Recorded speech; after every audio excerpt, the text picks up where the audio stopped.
I definitely still see a unified locker room. All losses are tough, especially this one. And the nature that it happened.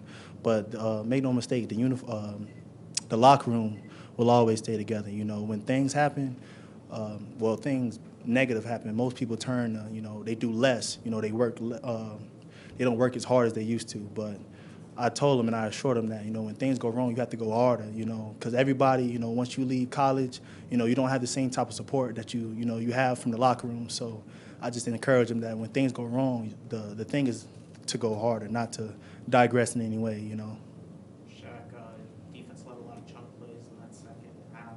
Was Mm. that a kind of a matter of just being fatigued, or do you guys account the chunk plays as something else? It's attention to detail, you know. Um, in the coastal, games are always close. You see ups and downs in ACC all across the board. So it's about attention to detail. It's always been our downfall in the games that we've lost this season. Especially in the close games.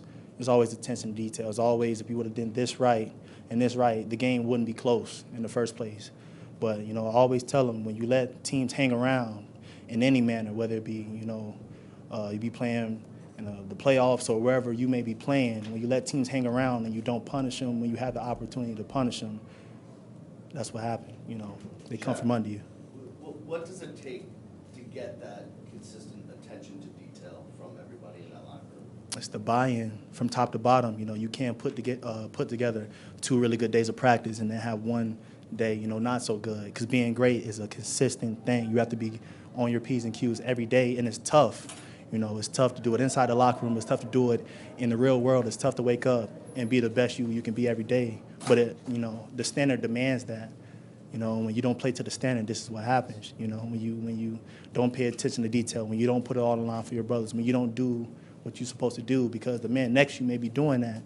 But especially on defense, we play as a chain, and when one person isn't, the ball usually finds their way to the person not playing as hard as everybody else. So it's attention to detail. Do you feel some of that's missing in practice? Have you seen that kind of slipping or some of that missing throughout the season? Just that kind of attention to detail in practice habits. Well, with a lot of younger guys playing, it's hard to get them to realize, how important it really is because they don't know.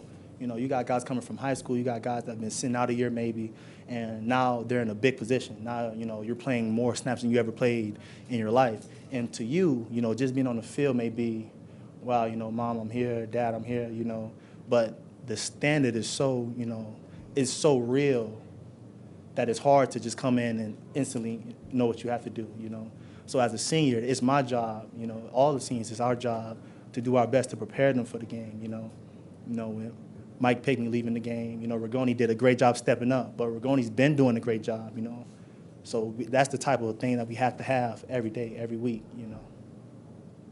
Obviously, your kicking team has had a lot of ongoing issues throughout the season. Mm-hmm. How has the support been from you guys for that kicking squad? The support? The support from you guys. Well, we can't do anything but love them up, But there's also a standard for them as well. It's not above anybody. It's not above me. It's not above the coaches. So we love them up as much as we can, but we hold them accountable. That's why you see the multitude of kickers that we have coming in. But now, I'm pretty sure we're going back to the drawing board with that as well. You have to compete every day, or your spot, is at risk, and that's how it's always been at this university. So we can't have that. We can't have it on defense. We gave up too many opportunities. Myself, with the drop pick late in the game, that's on me. It shouldn't even came down to a kick. So people often point the finger because they see this and that, but we had many opportunities to win the game. Shaq, as an extension of what you're talking about, one of the guys that you guys count on the most on this team was suspended for this game, and you didn't have him today. Is that a reflection of what you're talking about, and just in terms of accountability, commitment, all those things? I mean, you just don't see top players on college football teams in the middle of the season suddenly suspended like this one. So is it an extension of what you're talking about? Well, yeah, I mean, I don't want to sound like a broken record, but you're exactly right. When you don't hold your part of the standard, especially when you do something that may hurt the team, it's not just, I'm not playing, it's on me. I got to tell my parents. It's on the whole team. So it definitely hurt us out there. You know, he's one of my favorite guys. He's one of our best guys. You know, everybody knows that. So it was definitely different being without him out there.